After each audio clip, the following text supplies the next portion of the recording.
गैरकानूनी सम्पत्ति आर्जन अभियोगमा देउबा दम्पति विरुद्ध पक्राउ पूर्जी जारी। इन्टरपोल मार्फत खोजी गर्ने सरकारको तयारी। पूर्व प्रधानमन्त्री देउबा र आर्जु विरुद्ध अदालती पक्राउ अनुमति शंकास्पद 73 रोपनी जग्गा र अस्वाभाविक कारोबारमा अनुसन्धान। प्रधानमन्त्री बालेन्द्र शाहले प्रत्यक्ष र समानुपातिक सांसद बीच विभेद गरेको भन्दै एमाले सांसदद्वारा संसदमा कडा आपत्ति। प्रधानमन्त्री बालेन्द्रद्वारा सिंहदरबारमा आयोजित सामूहिक भेटवार्तामा विभिन्न देशका राजदूतहरूलाई नेपालको पछिल्लो अवस्थाबारे विशेष जानकारी। पूर्व मिस नेपाल उषा खड्कीको जाहेरीपछि पक्राउ परेका संचारकर्मी जीपी तिमिल सिन्हालाई प्रहरीद्वारा आवश्यक कानूनी प्रक्रियाका लागि प्रशासनमा उपस्थित। शिक्षा मन्त्रालयको निर्देशन अटेर गरी गैरकानूनी शुल्क असुल्ने विद्यालयहरूलाई कडा कार्यवाही र रकम फिर्ताको अन्तिम चेतावनी। एमाले अध्यक्ष केपी शर्मा ओली सम्बन्धी रासोपा सांसदको तुच्छ अभिव्यक्ति संसदको रेकर्डबाट तुरन्त हटाउन एमालेद्वारा माग। लाल पूर्जा भए पनि नेपाली जग्गामा भारतीयको रजगज रहेको भन्दै कञ्चनपुरका सांसदद्वारा संसदमा उच्च स्तरीय कूटनीतिक पहलको माग। संसदमा नयाँ पालुवा पलाएको र राजनीतिको परिभाषा बदल्न नायक रवि लामिछाने जन्मिएको भन्दै रासोपा सांसदको पहिलो सम्बोधन। हुम्ला लगायतका हिमाली क्षेत्रमा हवाई भाडा अत्याधिक वृद्धि हुँदा सर्वसाधारणको जनजीवन कष्टकर बनेको भन्दै सांसद रोकायाद्वारा नियन्त्रणको माग। राष्ट्रिय सभाका 4 नवनिर्वाचित विषयगत समिति सभापतिद्वारा संघीय संसद सचिवालयमा आयोजित विशेष समारोहमा पद तथा गोपनीयताको शपथ ग्रहण। राष्ट्रिय सभाकी नवनिर्वाचित उपाध्यक्ष लीला कुमारी भण्डारीद्वारा संसदीय मर्यादा र निष्पक्षता कायम राख्न पार्टीका सम्पूर्ण जिम्मेवारीबाट अलग भएको घोषणा। स्वास्थ्य तथा जनसंख्या मन्त्री निशा मेहताद्वारा इनरुवा अस्पतालको निरीक्षण गर्दै गुणस्तरीय स्वास्थ्य सेवा र बिरामी प्रति समर्पित हुन स्वास्थ्य कर्मीहरूलाई विशेष निर्देशन। विश्व बैंकको सहयोगमा नेपालमा डिजिटल रूपान्तरण परियोजना तीव्र गतिमा कार्यान्वयन गरी सूचना प्रविधि र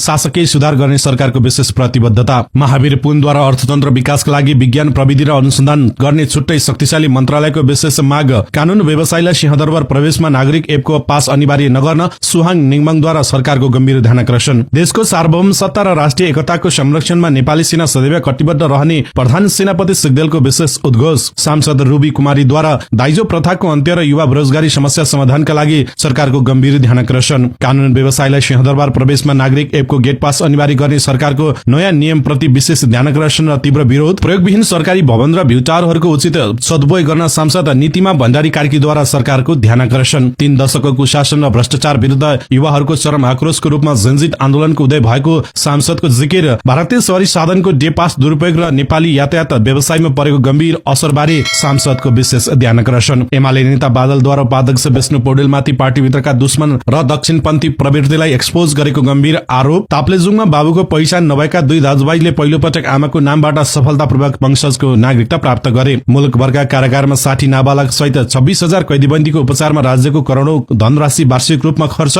पेट्रोलियम पदार्थको मूल्य वृद्धिसँगै देशभर चल्ने सार्वजनिक यातायातको भाडामा 21% सम्मको भारी वृद्धि र समायोजन। भैंसे पार्टी हनी ट्र्याप प्रकरणमा मुसिएकी इन्सपेक्टर विनु शाही सहित 5 जनालाई ललितपुर जिल्ला अदालतद्वारा सम्मानजनक सफाई। दिल्ली बजार कारागारबाट फरार बलात्कार मुद्दाका अभियुक्त उमेश पुरी काठमाडौँमा स्कुटर चोरीको अभियोगमा पुनः पक्राउ। 1 करोड भन्दा बढीको बैंकिङ कसुरमा संलग्न निकेश तामाङ र रीता प्रधान पौडेललाई प्रहरीद्वारा पक्राउ गरी अदालतमा पेश। सुनको सिमरिन आयोजनाको पुनः ठेक्का 3 महिनामा र भेरी बबई 2 वर्षभित्रै सम्पन्न गर्ने ऊर्जा मन्त्रीको विशेष उद्घोष। तोलामा 7,200 रुपियाँ बढ्यो सुन। नेप्से परिसूचक 45.12 अंकले बढ्दै 2800 को ऐतिहासिक बिन्दु नागेर 8 अर्ब 31 करोडको कारोबार। एसएसपी जयसवालको विस्फोटक अर्धशतकसँगै मुम्बई इन्डियन्समाथि राजस्थान रोयल्सको 27 रनको शानदार जित र शीर्ष स्थान। अमेरिकी राष्ट्रपति ट्रम्पद्वारा इरानको 2 हप्ताको युद्धविरामलाई विश्व शान्तिको ठूलो दिन घोषणा र मध्यपूर्वमा स्वर्ण युगको संकेत।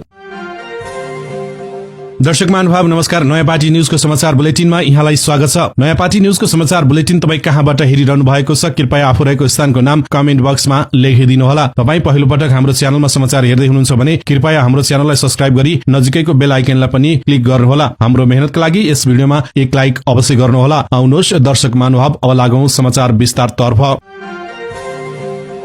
पूर्व प्रधानमन्त्री शेरबहादुर देउबा र उनकी पत्नी डाक्टर आर्जु राणा देउबा विरुद्ध गैरकानूनी सम्पत्ति आर्जनको अभियोगमा काठमाडौँ जिल्ला अदालतले पक्राउ पूर्जी जारी गरेको छ। सम्पत्ति शुद्धिकरण अनुसन्धान विभागको पत्रका आधारमा न्यायाधीश महेन्द्र बहादुर कार्कीको इजलासले यो अनुमति दिएको हो। बालेन्द्र शाह नेतृत्वको वर्तमान सरकारले 2048 साल यता सार्वजनिक पदमा रहेका उच्च पदस्थ व्यक्तिहरूको सम्पत्ति छानबिन गर्ने 100 बुँदे कार्यसूची ल्याएसँगै यो प्रक्रिया अघि बढेको देखिन्छ। विशेष गरी गत भदौमा भएको जेन्जी प्रदर्शनका क्रममा बुढा नीलकण्ठ स्थित देउबा निवासमा आगजनी हुँदा ठूलो ठूलो मात्रामा नगद फेला परेको र छोरा जयवीर सिंह देउवाको नाममा रहेको करिब 73 रोपनी जग्गाको स्रोत शंकास्पद देखिएपछि अनुसन्धानले तीव्रता पाएको हो। हाल देउवा दम्पति उपचारका सिलसिलामा हङकङमा रहेको विवरण अध्यागमन विभागबाट प्राप्त भएको छ। अनुसन्धानका क्रममा नेपाल टेलिकमको बिलिङ प्रणालीमा भएको अनियमितता र नक्कली भुटानी शरणार्थी प्रकरणमा समेत देउवा परिवारको संलग्नता रहेको आशंका गरिएको छ। सरकारले अहिले पहिलो चरणमा 2062-63 देखि हालसम्म सार्वजनिक पद धारणा गरेका व्यक्तिहरूलाई अनुसन्धानको दायरामा ल्याएको छ, जसमा 4 पूर्व प्रधानमन्त्री सहित करिब 10,000 व्यक्तिहरू पर्ने देखिएका छन्। देउवा दम्पति मुलुक बाहिर रहेकाले उनीहरूलाई स्वदेश फर्काउन प्रहरी प्रधान कार्यालय स्थित नेशनल सेन्ट्रल ब्युरो एनसीबी मार्फत इन्टरपोलको रेड नोटिस वा डिफ्युजन जारी गर्ने कानूनी प्रक्रिया शुरू गरिएको छ। यता पूर्व मन्त्री दीपक खड्का पक्राउ परिसकेका छन् भने अन्य उच्च पदस्थ व्यक्तिहरू र उनीहरूका परिवारका सदस्यमाथि पनि सूक्ष्म निगरानी भइरहेको छ। राजनीतिक शक्तिको आडमा राज्यको स्रोत दुरुपयोग गरी आर्जन गरिएको अस्वाभाविक चल अचल सम्पत्ति जफत गर्ने र दोषीमाथि कड़ा कानूनी कारबाही गर्ने सरकारको तयारी रहेको बुझिएको छ।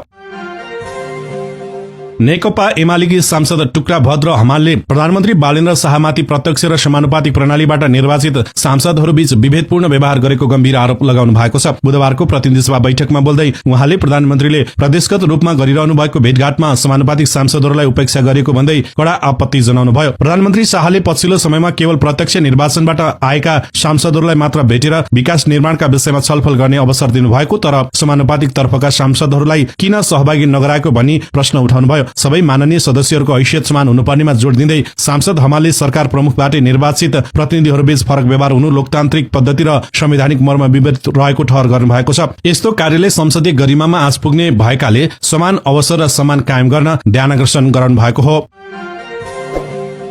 सिंहदरबार स्थित प्रधानमन्त्री तथा मन्त्री परिषदको कार्यालयमा बुधबार प्रधानमन्त्री बालेन्द्र शाह र काठमाडौँमा रहेका 1.5 दर्जन भन्दा बढी देशका कूटनीतिक नियोगका प्रमुखहरूबीच महत्वपूर्ण सामूहिक भेटवार्ता सम्पन्न भएको छ। यस विशेष अवसरमा प्रधानमन्त्री शाहले उपस्थित राजदूतहरूलाई नेपालको वर्तमान राजनीतिक सामाजिक तथा पछिल्लो आर्थिक अवस्थाबारे विस्तृत जानकारी गराउनु भएको छ। कूटनीतिक सम्बन्धलाई थप मजबुत बनाउने उद्देश्यले आयोजना गरिएको यस भेटमा नेपालको विकास प्राथमिकता र अन्तर्राष्ट्रिय सहयोगका विषयमा समेत संक्षिप्त छलफल भएको बुझिएको छ। प्रधानमन्त्रीले विदेशी प्रतिनिधिहरूलाई नेपालको पछिल्लो वस्तुस्थिति बारे स्पष्ट पार्दै आपसी हित र सहकारीका सम्भावित क्षेत्रहरूबारे अवगत गराउनु भएको हो। यो भेटवार्ताले नेपालको परराष्ट्र नीति र अन्तर्राष्ट्रिय समुदायसँगको सम्बन्धलाई नयाँ उचाइमा पुर्याउन महत्वपूर्ण भूमिका खेल्ने अपेक्षा गरिएको छ। जिल्ला प्रहरी परिसर भक्तपुरले मंगलबार पक्राउ परेका संचारकर्मी जेपी तिमिल सेनालाई आज जिल्ला प्रशासन कार्यालय भक्तपुर समक्ष बुझाउने तयारी गरेको छ। पूर्व पत्नी तथा पूर्व मिस नेपाल उषा खड्कीले अभद्र व्यवहारको कसुरो जाहेरी दिएपछि उहाँलाई प्रहरीले नियन्त्रणमा लिएको हो। जिल्ला प्रहरी परिसरका डीएसपी प्रकाश जबेगुका अनुसार अबको बाँकी कानूनी प्रक्रिया प्रशासन कार्यालय मार्फत नै अगाडि बढ्ने जानकारी प्राप्त भएको छ। केही समय अघि मात्र उषा खड्कीले सामाजिक सञ्जाल मार्फत पूर्व पतिबाट आफूमाथि अभद्र व्यवहार भएको सार्वजनिक गर्नुभएको थियो। लामो समय अघि नै सम्बन्ध विच्छेद गरिसकेका यो जोडी एउटै घरमा बस्दै आएको भए तापनि पछिल्लो समय विवाद बढ्दै जाँदा कानूनी उपचार खोजिएको देखिन्छ। यो विषयलाई गम्भीरतापूर्वक हेर्नुपर्ने हुन्छ, किनभने यस घटनाले पारिवारिक विवाद र कानूनी प्रक्रियालाई पुनः उच्चर्चामा ल्याएको छ।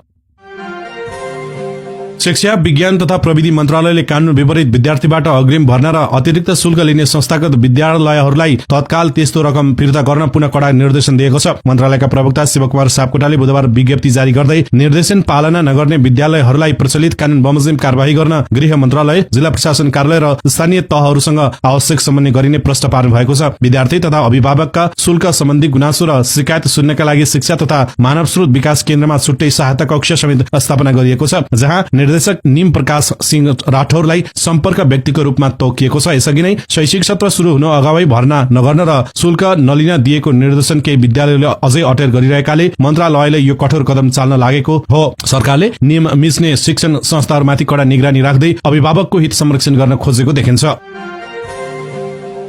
नेकपा एमाले राष्ट्रिय स्वतन्त्र पार्टीका सांसद पुरुषोत्तम यादवले पार्टी अध्यक्ष केपी शर्मा ओली सम्बन्धी दिनुभएको अभिव्यक्तिप्रति घोर आपत्ति जनाउँदै त्यसलाई संसदको अभिलेखबाट हटाउन माग गरेको छ। बुधबारको प्रतिनिधि सभा बैठकको शून्य समयमा बोल्दै एमाले सांसद साजिदा खातुन सिद्दिकीले पूर्व प्रधानमन्त्री एवं सम्माननीय नेता ओलीप्रति गरिएको व्यवहार तुच्छ रहेको भन्दै रेकर्डबाट हटाउन माग गर्नुभएको हो। रासुपा सांसद यादवले चैत 19 गते एमाले संसदीय दलका नेता रामबहादुर थापा बादलको सम्बोधनप्रति आपत्ति जनाउँदै ओलीलाई लक्षित गरी अपराधी र कुविचार जस्ता कडा शब्दहरू प्रयोग गर्नु भएको थियो। कारागारमा हुनुपर्ने व्यक्ति अस्पतालको बेडमा विचार फैलाइरहेको भन्दै यादवले संसदमा दिएको उक्त विवादित बयानले राजनीतिक वृत्तमा ठूलो हलचल ल्याएको छ। संसदीय मर्यादा र शिष्टाचार विपरीतका यस्ता शब्दहरूले सदनको गरिमा घटाउने हुनाले यस विषयमा सभामुखको निरीक्षण गराउनु भएको प्रश्न देखिन्छ। यस घटनाले सत्तापक्ष र प्रतिपक्ष बीचको युवाक युद्धलाई थप उचाइमा पुर्याएको छ।